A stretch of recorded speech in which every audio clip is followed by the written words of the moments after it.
जय सीताराम भक्तों। सीता नवमी के उपलक्ष्य पर ये सीता माता की एक बहुत लोकप्रिय कथा मैं आपको सुनाती हूँ। इससे आपके जीवन में माता सीता की कृपा बहुत प्राप्त होगी। आप इसे सुनिए और इसके बारे में आप बताइए कैसे आपको लगा। जैसे मैं कही तो ये एक लोक कथा है जो उत्तर प्रदेश, बिहार, हिमाचल प्रदेशों में ऐसे ये कथाएं अभी तक कही जाती है। तो आप इसको सुनिए। ये एक कहानी है जो सीता माता कहती थी और श्री राम हंसते हंसते सुना करते थे। प्रतिदिन सीता माता ये कथा श्री रामचंद्र भगवान जी को सुनाते और श्री राम भगवान जी रोज बैठकर ये सुनते।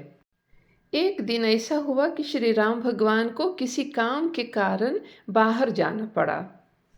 तो सीता माता कहने लगी कि भगवान श्री राम, मेरा तो ये 12 वर्ष का नित्य नेम है, मानो नित्य नियम है। अब आप बाहर जाएंगे तो मैं अपनी कहानी किसे सुनाऊंगी। तो इस पर श्री रामचंद्र भगवान जी ने कहा कि तुम कुएं की पाल पर जाकर बैठ जाना और वहाँ जो औरतें पानी भरने आएंगे उन्हें अपनी कहानी सुना देना। तो अगले दिन ऐसा ही हुआ। सीता माता कुएं की पाल पर जाकर बैठ गई। एक स्त्री आई। उसने रेशम की साड़ी पहनी हुई थी और सोने का घड़ा ले रखा था। सीता माता उसे देख कहती है कि बहन, मेरा 12 वर्ष का नित्य नेम सुन लो। पर वह स्त्री बोली कि मैं तुम्हारा नित्य नेम सुनूंगी तो मुझे घर जाने में देर हो जाएगी और मेरी सास मुझसे लड़ेगी। उसने कहानी नहीं सुनी और चली गई। उसकी रेशम जड़ी की साड़ी फट गई। सोने का घड़ा मिट्टी के घड़े में बदल गया। सास ने देखा तो पूछा कि ये किसका दोष अपने सिर लेकर आ गई है। बहू ने कहा कि कुएं पर एक औरत बैठी थी। उसने कहानी सुनने के लिए कहा, लेकिन मैंने सुनी नहीं, जिसका यह फल मिला मुझे। बहू की बात सुनकर अगले दिन वही साड़ी और घड़ा लेकर सास कुएं की पाल पर गई। सास को वही माता सीता बैठी मिली। तो माता सीता ने कहा कि बहन, मेरी कहानी सुन लीजिए। सास बोली कि एक बार छोड़, मैं तो 4 बार कहानी सुन लूंगी। तो इसी बात पर सीता माता जी अपना कहानी शुरू करी कि राम आए, लक्ष्मण आए, देश के पुजारी आए, नित्य नेम का नेम लाए, आओ राम बैठो राम, तपी रसोई जियो राम, माखन मिसरी खाओ राम, दूध बताशा पियो राम, सूत के पालका मोठो राम, शाल दुशाला पोठो राम, शाल दुशाला ओढ़ो राम, जब बोलूं जब राम ही राम, राम संवारे सबके काम, खाली घर भंडार भरेंगे, सबका बेड़ा पार करेंगे। श्री राम जय जय राम। सास बोली कि बहन, कहानी तो बहुत अच्छी लगी। कहानी सुनकर सास घर चली गई और उसकी साड़ी फिर से रेशम जड़ी का बन गया। मिट्टी का घड़ा फिर सोने के घड़े में बदल गया। बहू कहने लगी, सासू माँ, आपने ये सब कैसे किया। सास ने कहा कि बहू, तू दोष लगा के आई थी और मैं अब दोष उतार कर आ रही हूँ। बहू ने फिर पूछा कि वह कुएं वाली स्त्री कौन है। सास बोली कि वे सीता माता थी। वे पुराने से नया कर देती है, खाली घर में भंडार भर देती है।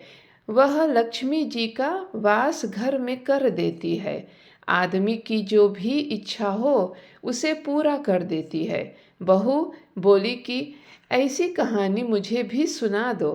सास बोली कि ठीक है, तुम सुनो। और सास ने कहानी शुरू करी कि राम आए, लक्ष्मण आए, देश के पुजारी आए, नित्य नेम का नेम लाए, आओ राम बैठो राम, तपी रसोई जियो राम, माखन मिश्री खाओ राम, दूध बताशा पियो राम, सूत के पलका मोठो राम, शाल दुशाला पोठो राम, शाल दुशाला ओढ़ो राम, जब बोलूं जब राम ही राम, राम संवारे सबके काम, खाली घर भंडार भरेंगे, सबका बेड़ा पार करेंगे, श्री राम जय जय राम। कहानी सुनकर बहू बोली कि कहानी तो बहुत अच्छी है। सास ने कही कि ठीक है, इस कहानी को रोज कहा करेंगे हम। अब सास बहू रोज सवेरे उठती, नहाती धोती और पूजा करने के बाद नित्य नेम की सीता की कहानी कहती। एक दिन उनके घर पर पड़ोस की औरत आई और बोली कि बहन जरा से आँच देना तो वह बोली कि आँच तो अभी हमने जलाई ही नहीं। पड़ोसन ने कहा कि तुम सुबह 4 बजे से उठकर क्या कर रही हो फिर। उन्होंने कहा कि सुबह उठकर हम पूजा करते हैं, फिर सीता माता की नित्य नेम की कहानी कहते हैं। पड़ोसन ने उनकी बात सुनकर फिर कहा कि सीता माता की कहानी कहने से तुम्हें क्या मिलता है।